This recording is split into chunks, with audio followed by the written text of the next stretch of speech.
teve um caso de câncer na família, então precisa cuidar com relação à reposição. Sim, fundamentalmente se foi, por exemplo, câncer de mama, parentes de primeiro grau de pacientes com câncer de mama precisam ter uma atenção muito redobrada, porque elas têm realmente uma chance maior de desenvolver o problema, mesmo que não usem hormônio. Então, se usar hormônio, talvez estejam somando 2 fatores. Daí acelera ainda mais o processo de você desenvolver um câncer. Na verdade, o processo não é o hormônio que dá o processo, né? O processo já vem ou por uma questão genética, ou ambiental e tudo mais. Mas você está pondo lenha na fogueira. Você está contribuindo. Exatamente. Aí tem que tomar muito cuidado. Mas mesmo assim, tem pacientes que estão numa qualidade de vida tão ruim que você opta por, não, eu vou dar o hormônio, mas eu vou tomar um cuidado absoluto com essa paciente para ver. Então vai fazendo mamografia de 6 em 6 meses, esse tipo de coisa. Agora, aliás, este é outro assunto. Você viu que polêmica? Recente, né? Doutora, dessa semana. Desta semana, essa história da mamografia, faz com 40, com 50 anos.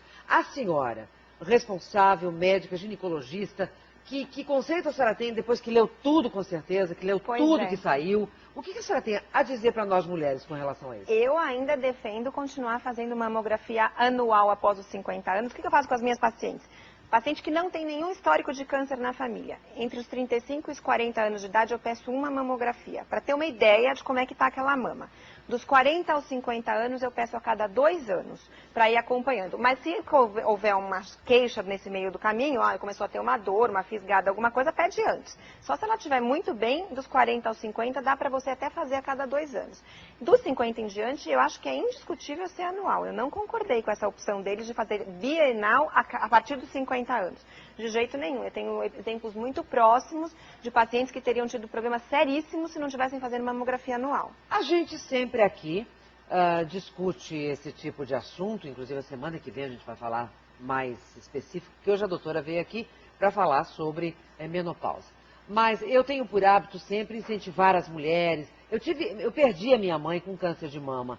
Na época não havia mamografia, né? Hoje nós ainda temos esse problema. Então eu sempre falo, meu Deus, uma mulher não pode ir para uma fila e esperar 6 meses para fazer uma mamografia. É um absurdo. Porque 3 meses pode ser fatal, né, doutora? Não, assim, a coisa E eu aprendi isso com médicos, assim como a senhora, responsáveis, e sempre falei nos programas que eu apresento. Agora, de repente, a gente sabe que nesse grupo de estudos não há um ginecologista.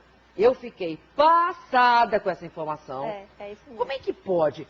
Esse grupo fez esse estudo, altamente questionável, e não há um médico ginecologista nesse grupo. Desculpa, doutora. Eu tenho todo o direito de ficar com o pé atrás. Não, sem dúvida, mas assim, é aquela visão epidemiológica, né? Eles querem ver um todo da população e sempre com o intuito de ver gasto, né? Tentar poupar ao máximo gasto com assistência médica, gasto com exames obrigatórios que o governo precise fazer e tudo mais. Mas eu acho muito questionável, eu acho que isso ainda vai dar muita discussão e não vou me surpreender se daqui a 2 anos vier um estudo que vai falar totalmente o contrário.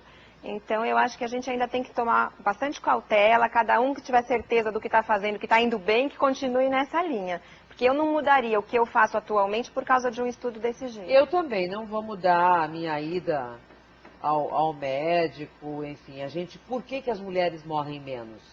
Você sabe por quê, né? Porque a gente vai mais ao médico, não é, doutora? Cuida melhor, A gente cuida melhor. Por exemplo, tá com um problema, começou a ter um sangramento, porque isso acontece também, eu quero falar disso, porque a gente pode começar a ter um sangramento quando começa essa fase de entrar na menopausa, um sangramento que não é uma menstruação normal, já é uma hemorragia e às vezes você é obrigado a tirar o útero. Sim. Né? Então também é legal a gente falar sobre isso com as mulheres, doutora. Não, sem dúvida. Então, essa fase perimenopausa, ela é muito conturbada, né? Então, do mesmo jeito que a menina lá na adolescência, ela não começa a menstruar regularmente do dia para a noite, ela também não vai parar regularmente, não é assim que acontece. Então, o organismo passa alguns 2, 3 anos antes de terminar completamente com o ciclo menstrual, com uma fase que os ciclos ficam bem bagunçados.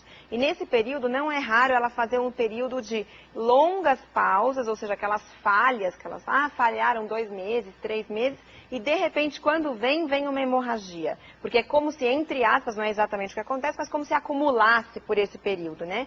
E assim, até há pouco tempo atrás, isso era uma das principais indicações da esterectomia, que era a remoção do útero. Hoje em dia isso já avançou bastante, os exames estão bem mais esclarecedores e a gente tem medicações muito mais potentes que conseguem resolver o problema desse período sem que necessariamente ela precise fazer uma cirurgia. Mas há casos que não tem jeito. Agora, a incidência hoje em dia desse tipo de cirurgia pela causa dessa irregularidade perimenopausa reduziu demais. Então tem muitos meios de controlar com medicamentos podendo evitar a cirurgia. É bom evitar a cirurgia, não tirar o útero, por quê? Uma mulher sem útero pode ter que problema? Então, primeiro, o útero é um órgão fundamental da estática pélvica, né? Então, o que significa isso? Dos órgãos estarem todos nos seus lugares adequados. Uma mulher que retira o útero, e dependendo da técnica cirúrgica que for usada, ela pode depois vir com um problema de queda de bexiga, de queda do reto, ou um problema, na verdade, da queda da cúpula vaginal, que é onde o útero se abria na vagina, como a gente mostrou aquele horário, na lâmina anterior. Que é, deixa eu ver qual que é.